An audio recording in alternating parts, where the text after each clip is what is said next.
The Galactic Assembly Hall stood as a monument to the cooperative achievement of 100 sapient species.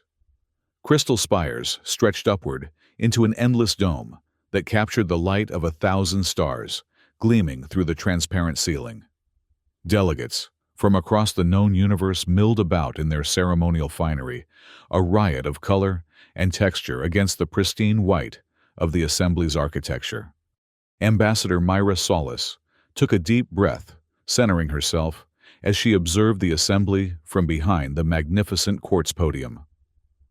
As Earth's designated representative and the host of the wildly popular Tales from Outer Space broadcast, she had a unique platform among the galactic community.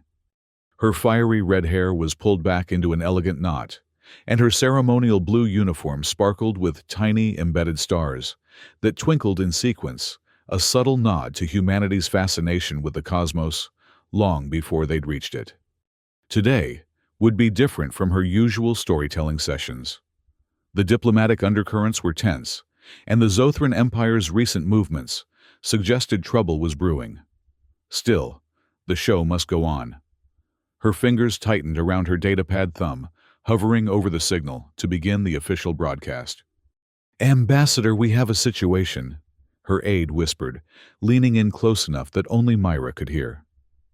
The Zothran delegation just arrived with 3 warships instead of the ceremonial single vessel. Myra's smile remained fixed, pleasant, and diplomatic. "I'll handle it. Start the introduction." The assembly hall's lighting shifted, focusing on the central podium, as the opening theme of Tales from Outer Space echoed through the vast chamber. Delegates settled into their respective sections, murmurs dying down to respectful silence.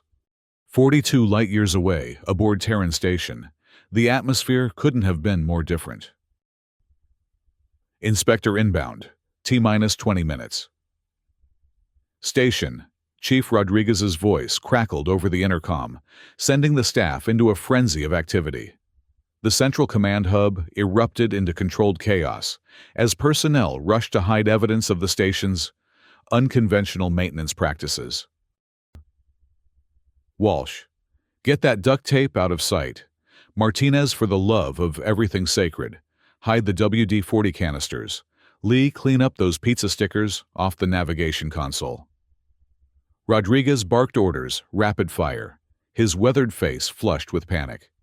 Walsh, a lanky engineer, with perpetually oil-stained hands, scrambled to peel back strips of silvery tape that had been holding together a panel on the life support system for the past 3 months. "We were supposed to get replacement parts last quarter." "It's not my fault. Procurement keeps losing our requisition forms." Martinez, the station's head of operations, was frantically wiping down surfaces.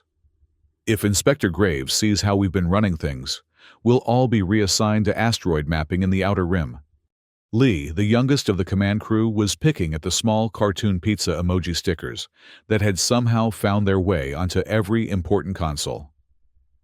"But these help us remember which systems were patched last. It's a legitimate visual tracking system." "It's unauthorized decoration of regulated equipment is what it is," Rodriguez growled, sweating profusely. "Inspector Graves has shut down stations for less. Remember what happened to Europa Outpost?" A collective shudder ran through the staff. Everyone in the Terran Space Agency remembered the infamous Europa incident, where an entire outpost was decommissioned after Inspector Eleanor Graves found a single, unauthorized coffee mug holder attached to a navigation console. Back at the Galactic Assembly, Myra's rich voice filled the hall as she began her address. Distinguished delegates, honored representatives of the Galactic Alliance, I welcome you to another session of Tales from Outer Space. Today's story is perhaps the most important I've ever shared, the anomalous truth. Her voice was steady and powerful, carrying effortlessly through the vast hall. Centuries of human public speaking techniques, refined through countless political campaigns, motivational seminars, and entertainment platforms, had given humanity an edge in interspecies communication that few could match. Before I begin, I wish to acknowledge our newest arrivals. Myra's gaze shifted deliberately to the Zothran delegation, who had chosen to enter after the formal proceedings had begun a calculated insult in galactic diplomatic circles. The Zothran Empire honors us with their presence, albeit fashionably late. A ripple of uncomfortable laughter moved through the assembly. The Zothran warlord Eternal, a massive figure encased in ornate armor that amplified his already imposing height, stepped forward into the light. 8 feet tall, with iridescent scales that shifted from deep purple to midnight blue, the warlord's presence commanded attention. His 4 eyes, evolutionary adaptations for the harsh hunting grounds of his homeworld, narrowed at Myra. "We come not for your stories, human." The warlord's voice rumbled translation nodes throughout the hall, converting his complex harmonic speech into the standard galactic tongue. "We come with terms. The Zothran Empire claims the human colonies in the Orion Spur as tribute. Surrender them or face extinction." A shocked silence fell over the assembly. On Terran Station, Walsh was frantically crawling through a maintenance duct gathering loose tools that had been strategically placed throughout the station for emergency repairs. "Why do we even have these inspections?" he grumbled, stuffing a wrench into his pocket. "Everyone knows real spacework is messy." Rodriguez's voice came through his earpiece. 15 minutes, maintenance team. What's your status on the jury-rigged coolant system?" "We're replacing it with the regulation parts," came the harried response from Thompson, head of engineering. "But we need more time." "We don't have more time," Rodriguez snapped. "Just make it look regulation compliant." Back at the assembly, Myra stood unflinching before the Zothran challenge. Centuries of diplomatic training had prepared her for moments like this. More importantly, millennia of human history had prepared her species for existential threats. "Warlord Eternal, your terms are noted," she replied, her voice cooling several degrees. "However, I believe my scheduled presentation may prove enlightening before any such negotiations begin." She gestured gracefully to the massive holographic display above the podium. "I was about to share the anomalous truth of humanity with our gathered friends." The warlord growled but retook his seat. In galactic politics, even aggressive species observed certain formalities. Interrupting a scheduled presentation would cost him alliance points with neutral factions. "Very well, human. Speak your piece before we discuss your surrender." Myra nodded graciously and activated her presentation. The holographic display above her head erupted into a spectacular rendering of the Milky Way galaxy, slowly zooming in on a small, unremarkable spiral arm. "The question that has puzzled the Galactic Alliance since our admission 300 years ago is simple. How did humans survive long enough to join you among the stars?"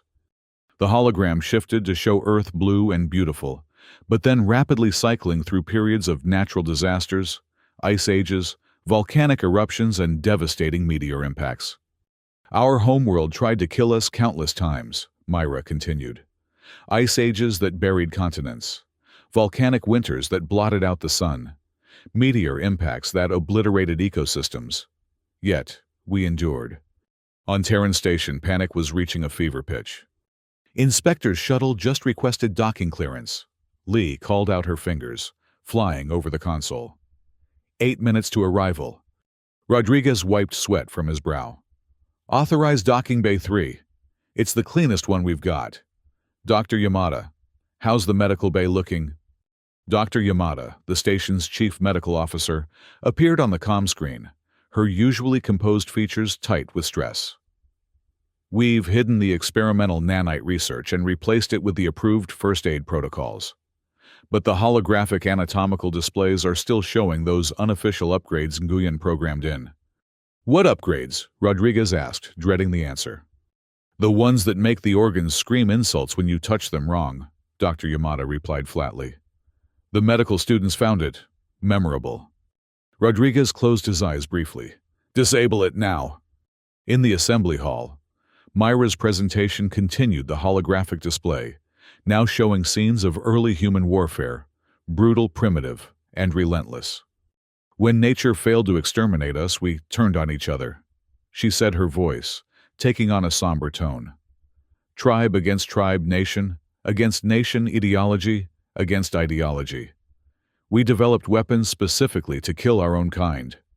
We perfected the art of war against ourselves long before we encountered any external threat.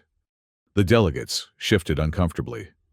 While conflict was universal among sapient species, few had practiced it with the single-minded determination of humans.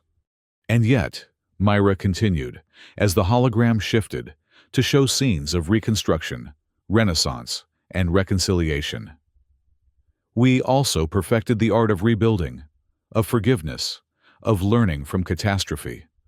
The Zothran warlord, Eternal, leaned forward, his armored gauntlets clinching the edges of his ornate seat.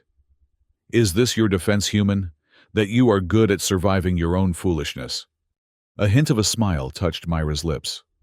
It is merely context, warlord, the prelude to our true anomaly. The holographic display shifted again this time, showing microscopic views of viruses and bacteria, the invisible enemies that had plagued humanity throughout its history. When neither nature nor our own violence could extinguish us, disease tried next, Myra explained.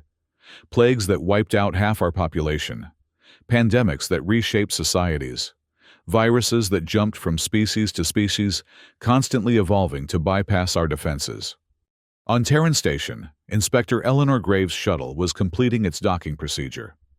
Through the viewports, staff could see the sleek, regulation-perfect vessel attaching to the airlock with precise, mechanical movements, much like its owner. Everyone to their stations, Rodriguez ordered, straightening his uniform one final time. Remember the protocols. No improvisation, no unauthorized solutions, no Terran ingenuity while she's here.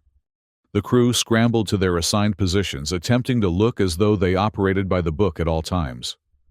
Walsh slipped into his engineering station, still breathing hard from his mad dash through the maintenance ducts. Martinez stood ramrod straight at operations, having changed into a freshly replicated uniform. Lee nervously adjusted her console, making sure all systems appeared to be running according to standard procedures, rather than the modified algorithms that actually kept the station functioning efficiently. The airlock cycled open, and Inspector Eleanor Graves stepped onto Terran Station. She was exactly as the stories described, tall, severely beautiful, with silver-gray hair pulled back into a tight bun that seemed to pull her features into permanent disapproval. Her uniform was the epitome of regulatory perfection, every crease and seam exactly where the manual dictated. She carried a digital clipboard that everyone knew contained the dreaded inspection checklist, hundreds of pages of regulations that no station in the solar system fully complied with. Station Chief Rodriguez, she acknowledged with a clipped nod. I trust everything is in order. Rodriguez stepped forward with a carefully practiced smile. Inspector Graves, welcome to Terran Station. We are fully prepared for your inspection. One of Graves' eyebrows rose slightly. Are you how unusual? She consulted her clipboard. Let's begin with life support systems, shall we? At the Galactic Assembly, Myra's presentation had reached its critical juncture. The holographic display now showed a strange, dark figure, an artistic representation, rather than a literal image. And yet through all of this catastrophe, warfare, disease, one constant remained. Myra said, her voice dropping to an almost reverential tone. Death, not merely as a concept but as an entity, a force, a presence that haunted our species so persistently that it became personified in virtually every human culture. The assembled delegates murmured among themselves. Death worship was not uncommon among primitive species, but most outgrew such notions as they developed scientifically. The Grim Reaper, Thanatos, Hell, Anubis, Mictlantecutli, Yama, Azrael. Myra listed the names while the hologram shifted to show ancient human artwork depicting these various incarnations of death. Whatever the name, whatever the form, death was always there, watching, waiting, challenging humanity. The Zothran warlord, Eternal, snorted a sound that rumbled through his translation node as contemptuous laughter. Primitive superstitions. Is this your anomalous truth? That humans were so afraid of dying, they invented imaginary monsters? Myra's smile widened, showing teeth in a gesture that many non-human species found disconcerting. Not exactly, Warlord. Our anomaly is this: we didn't just fear death. We defied it, challenged it. Sometimes we even bargained with it. Her voice took on a strange resonance as she raised her arms dramatically. And, occasionally, we called upon it directly. To the shock of the entire assembly, Myra's voice shifted into an ancient human language Latin as she intoned, Mors te appello, death I call you forth. The lights throughout the assembly hall flickered. The temperature dropped precipitously, causing the environmental control systems to signal warnings. And in the center of the hall, directly before the podium, darkness gathered into a tall, hooded figure. Delegates gasped, some rising to flee, others frozen in their seats. Security systems activated, scanning for technological trickery, but finding none. The figure stood motionless for a long moment, then slowly raised skeletal hands to push back its hood, revealing not a skull, as human mythology might suggest, but a face of impossible beauty and terrible wisdom, ageless, genderless, with eyes that contained galaxies. Ambassador Solace. Death spoke, its voice somehow simultaneously, a whisper and a roar. It has been some time since a human called me so, publicly. On Terran Station, Inspector Graves was methodically working her way through the life support section, her digital pen making occasional notes on her clipboard. Rodriguez followed nervously, watching as she examined connections, checked readouts, and tested emergency protocols. Your oxygen recycling efficiency is 2.3% above standard, she noted, frowning. Explain. Rodriguez swallowed.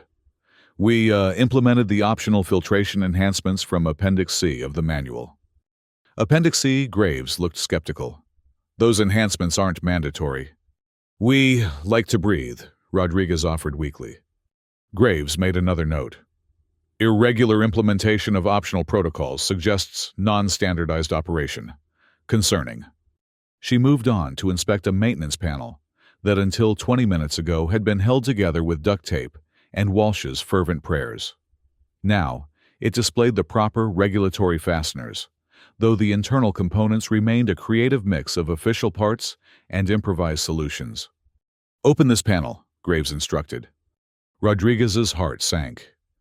May I ask why, Inspector? That particular system was recently calibrated, and regulations state that calibrated systems should remain sealed for at least one standard cycle. Graves' eyes narrowed. Regulation 472B allows for inspection override in cases of suspected noncompliance. Open it. Before Rodriguez could respond, the station's emergency communication system activated.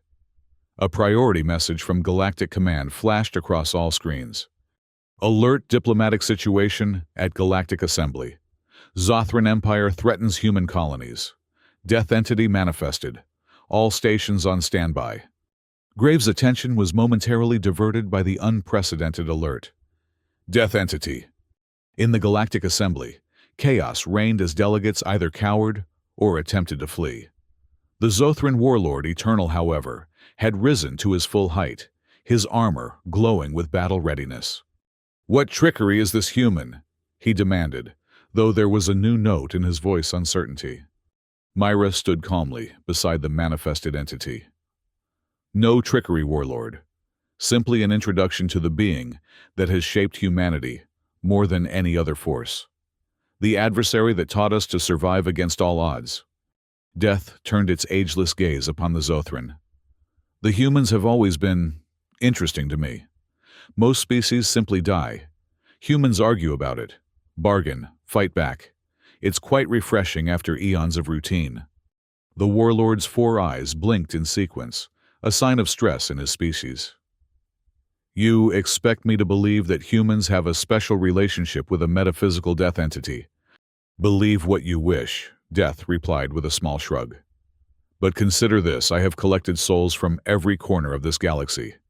I have watched civilizations rise and fall. And in all that time, no species has surprised me as consistently as these fragile, short-lived humans. Death gestured toward Myra. They burn so briefly yet shine so brightly. They know I will claim them all eventually, yet they act as though they have eternity. They face extinction events that would humble most species, then write songs about their survival. On Terran Station, the emergency alert had created a new kind of tension. Inspector Graves was now divided between continuing her inspection and responding to the galactic crisis. "We should report to the command center," Rodriguez suggested, grateful for the reprieve from the panel inspection. "Standard protocol during diplomatic emergencies." Graves nodded sharply. "Lead the way, Chief." As they hurried through the corridors, Rodriguez attempted to contact his staff through his personal communicator, sending a rapid series of coded warnings to prepare the command center for inspection. Unfortunately, in the confusion, his message reached everyone except Lee, who was still in the process of removing the last few pizza emoji stickers from her console when the command center doors slid open. Graves stopped dead in her tracks, her gaze fixed on the small cartoon pizza, with googly eyes, that Lee was frantically trying to peel off the primary navigation controls. "What?" Graves asked in a voice like liquid nitrogen. "Is that—" Lee froze, sticker in hand, eyes wide with terror. It's a visual reminder system." Martinez jumped in smoothly. "For training purposes. New navigators need to recognize critical systems quickly, and we found that associating them with simple icons improved response times by 17% during crisis simulations." Graves' skeptical gaze shifted from the sticker to Martinez. "Is that methodology documented in the training manual?" "It's an experimental protocol," Rodriguez added quickly. "We were gathering data for a formal proposal to the Standardization Committee." Before Graves could respond, the main view screen activated, showing a live feed from the Galactic Assembly. The sight that greeted them left everyone speechless. In the center of the diplomatic hall stood Ambassador Myra Solis, face to face with what appeared to be the personification of death itself, while armed Zothran warriors formed a semicircle around them. "What in the name of regulations is happening?" Graves whispered. At the assembly, Myra had moved to stand directly between Death and the Zothran warlord, a position that symbolically placed humanity between cosmic forces and alien threats. Warlord Eternal. She addressed the Zothran leader. "You came here demanding human colonies as tribute. You threatened extinction if we refused. But I ask you to consider what species has more experience with extinction threats than humanity." The holographic display behind her shifted again, cycling rapidly through images of human history, cave paintings of hunters facing massive beasts, medieval physicians confronting plague victims, soldiers in gas masks crawling through trenches, scientists working frantically in labs surrounded by climate disaster data. "We have faced ice ages with nothing but fire and furs," Myra continued, her voice rising with passion. "We have confronted pandemics with primitive medicine and sheer determination. We have survived nuclear brinkmanship through diplomacy and deterrence. And yes, we have even negotiated with death itself." She gestured to the entity beside her. "Ask yourself, is this really the species you wish to challenge? We are the anomaly of the galaxy, the species that should have died 1,000 times over, yet persists. Not through superior strength or advanced technology, but through stubborn, irrational, glorious persistence." The Warlord Eternal's armor hummed as internal systems analyzed the situation. After a long moment, he spoke. "You bring forth a cosmic entity to intimidate the Zothran Empire. Impressive theatrics, but not intimidation." Death interrupted its voice, causing translation systems throughout the hall to crackle with strain. "Clarification. The humans are under observation." Observation. The warlord's confusion was evident. "I have a wager with certain cosmic forces." Death explained, examining its perfect fingernails with casual interest. "Regarding humanity's potential. Interfering with their development at this stage would skew the results." On Terran Station, the command crew watched the unprecedented exchange in stunned silence. Even Inspector Graves seemed to have forgotten about the contraband sticker, her attention fixed on the diplomatic confrontation unfolding light years away. "Is that really death?" Lee whispered the pizza emoji sticker, now forgotten in her hand. "Impossible to say," Walsh muttered. "But whatever it is, it seems to be on our side." Rodriguez noticed that Graves was watching the feed with intense concentration, her regulatory clipboard lowered for the first time since she'd boarded the station. There was something in her expression beyond professional interest, a hint of fascination, perhaps even awe. At the assembly, the Zothran warlord Eternal was reassessing his position. The unexpected intervention of what appeared to be a cosmic entity had changed the diplomatic calculus significantly. Moreover, the other delegates were watching carefully, many clearly impressed by humanity's apparent relationship with such a force. "What exactly is your arrangement with this entity?" the warlord asked cautiously. Myra smiled diplomatically. "Death has been humanity's constant companion throughout our evolution. We've come to an understanding of sorts. It will claim us all eventually, but not before we've had our chance to prove our worth." "And what worth is that?" Death answered before Myra could. "They create. They destroy. They rebuild. They forget. They remember. They are contradictions given flesh." Its ancient eyes focused on the warlord. "They are, in short, the most entertaining species I have encountered in eons." The warlord's four eyes blinked in rapid succession. "Entertainment. This is about entertainment." "When you have existed since the first star died," Death replied with a slight shrug, "you learn to appreciate novelty. Humans never fail to surprise." The tension in the assembly hall was palpable as the Zothran warlord considered his options. After what seemed an eternity, he made a gesture that caused his warriors to stand down.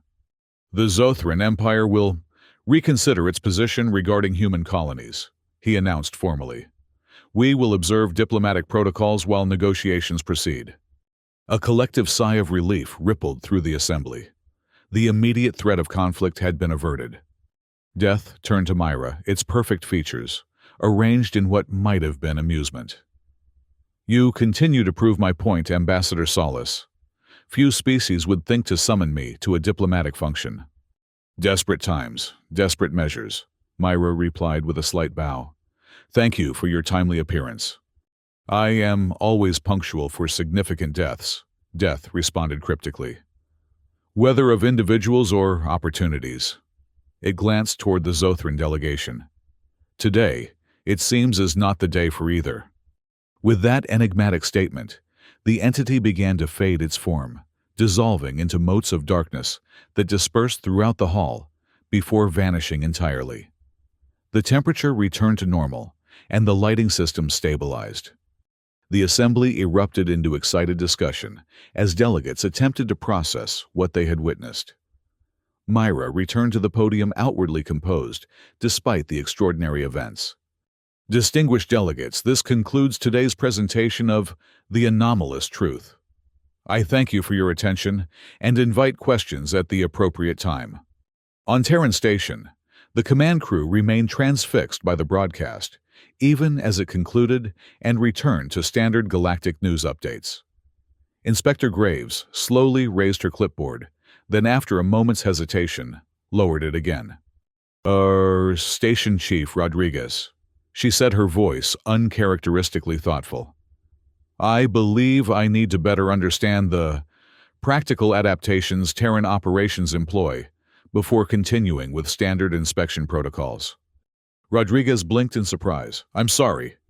"It appears," Graves continued, glancing at the now blank view screen, "that human methods, while unorthodox, contain valuable lessons. Perhaps there is merit in examining function over form." She looked pointedly at the pizza emoji sticker, still clutched in Lee's hand. "For instance, I would be interested to hear more about this visual reminder system, particularly if it genuinely improves emergency response times." The command crew exchanged bewildered glances. Was the infamous Inspector Graves actually expressing interest in their improvised solutions rather than condemning them? "We'd be happy to explain our methods," Rodriguez offered cautiously. "Though I should warn you, some of them might seem rather creative." Creative. Graves repeated, testing the word as though it were in a foreign language. "Yes, I suppose that's one way to describe summoning cosmic entities to diplomatic functions." A ghost of a smile touched her lips. "Perhaps there is something to be said for the human approach after all." Walsh couldn't contain himself any longer. "So, you're not going to shut us down for using duct tape on the secondary coolant systems?" Graves' eyebrow shot up. "Duct tape?" Rodriguez winced, shooting Walsh a murderous glare. "A temporary solution," Martinez interjected smoothly. "Until the proper parts arrive.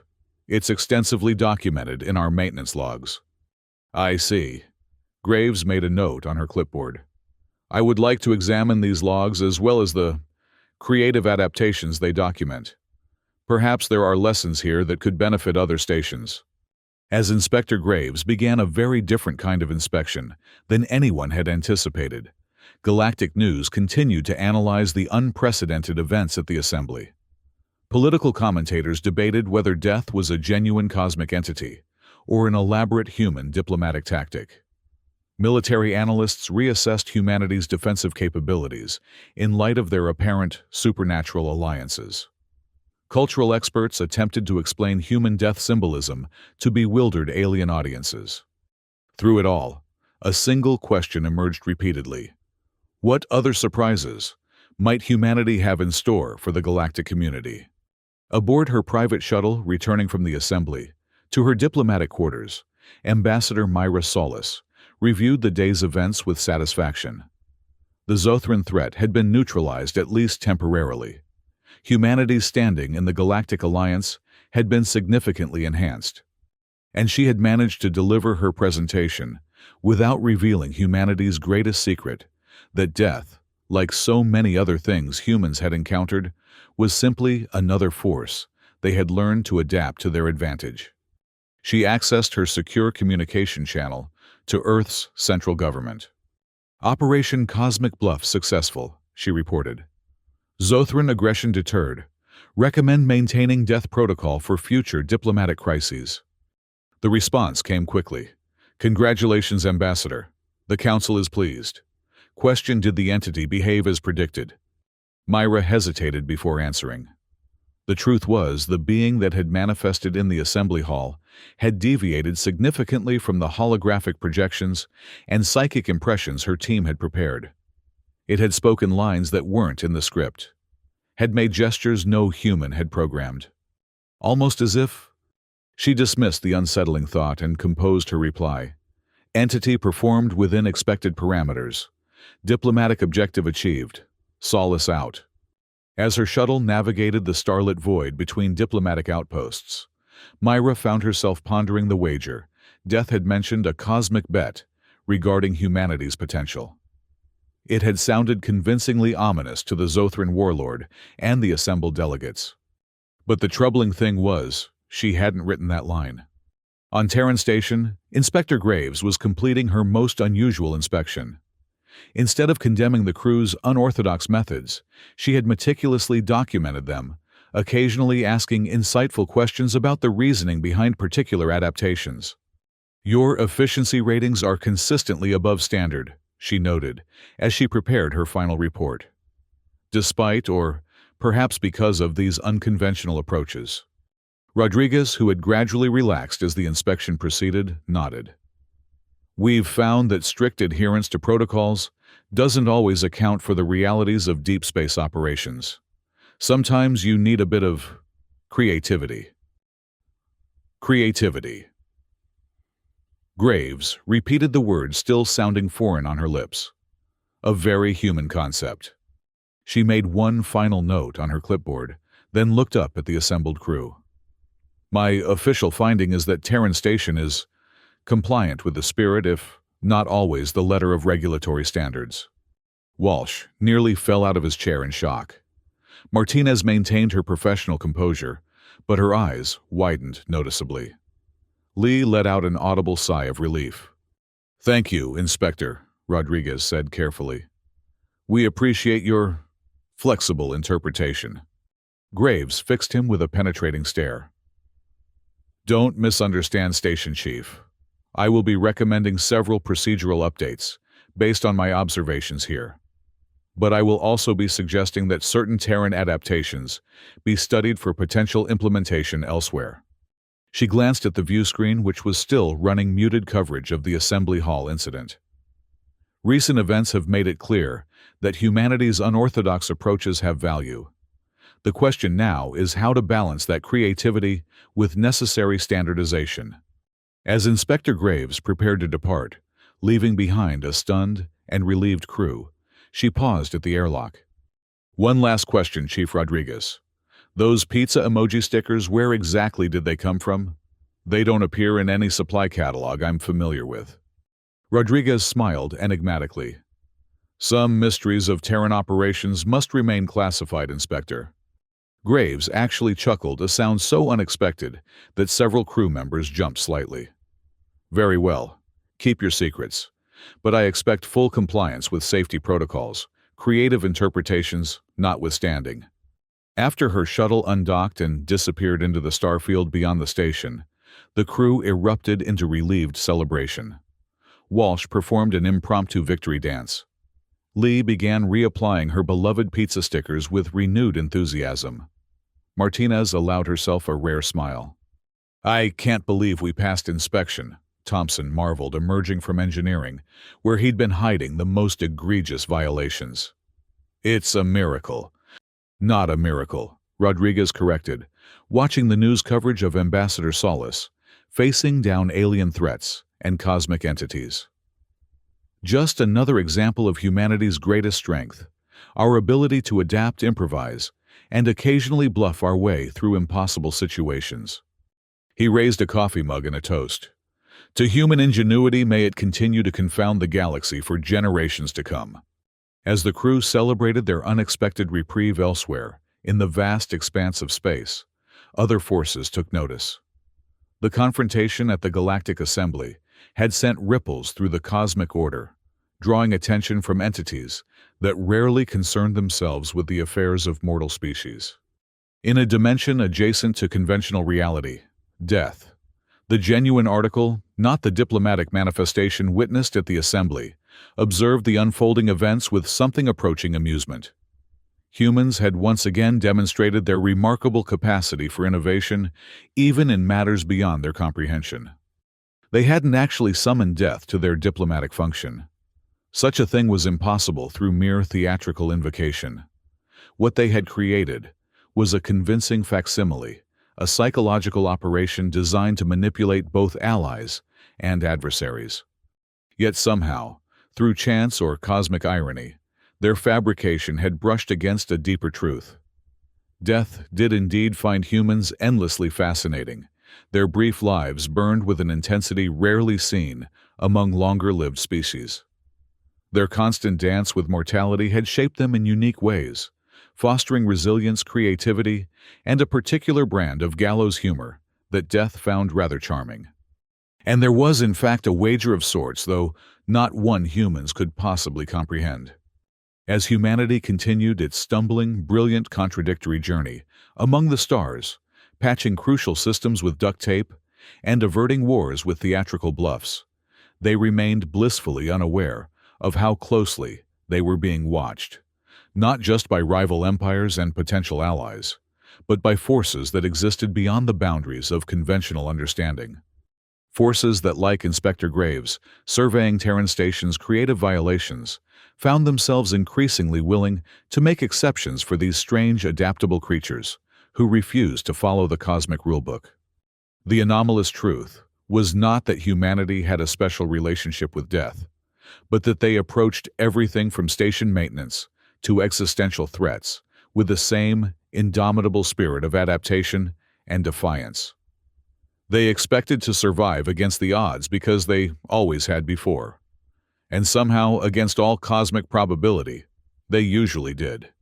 It was death reflected as it turned its ageless attention back to the infinite business of endings, a trait worth watching. Perhaps even worth wagering on. In her private quarters, Myra Solis reviewed the security footage from the assembly hall one more time, focusing on the moment when death had appeared. The technical team assured her that everything had gone according to plan: the holographic projections, the temperature manipulation, the subtle psychic impressions planted in the delegates' minds. A masterful piece of diplomatic theater. Yet, something nagged at her. Certain movements, certain words seemed to deviate from the carefully scripted performance, almost as if the entity had developed its own improvisations. She dismissed the footage with a weary gesture. Probably just technical glitches or her own exhausted imagination. The important thing was that the mission had succeeded. Humanity would continue its expansion among the stars, protected not by overwhelming military might or advanced technology, but by the same qualities that had preserved the species through countless catastrophes on Earth: adaptability, audacity, and the willingness to face down death itself, with nothing more than a compelling story and a confident smile. As she prepared for sleep, Myra found herself wondering what other challenges awaited humanity in the vast cosmic ocean. Whatever they might be, she was confident her species would face them, as they always had, with creativity, courage, and perhaps just a touch of cosmic bluffing. After all, that was the true anomaly of humanity: not that they had cheated death, but that they had learned to dance with it, to respect its inevitability, while refusing to surrender to it prematurely. They had transformed their greatest weakness, their brief, fragile lives, into their greatest strength. The determination to make those lives matter against all odds, and in defiance of all rational probability. It was a dance that would continue as long as humanity existed, this strange waltz between mortality and defiance. And somewhere beyond the veil of conventional reality, death itself would continue to watch, to wait, and perhaps, just perhaps, to root for these strange, contradictory creatures who faced the inevitable with such fascinating creativity. The anomalous truth endured in a universe governed by entropy, and ending humanity remained gloriously, irrationally determined to write their own story, right up until the final page.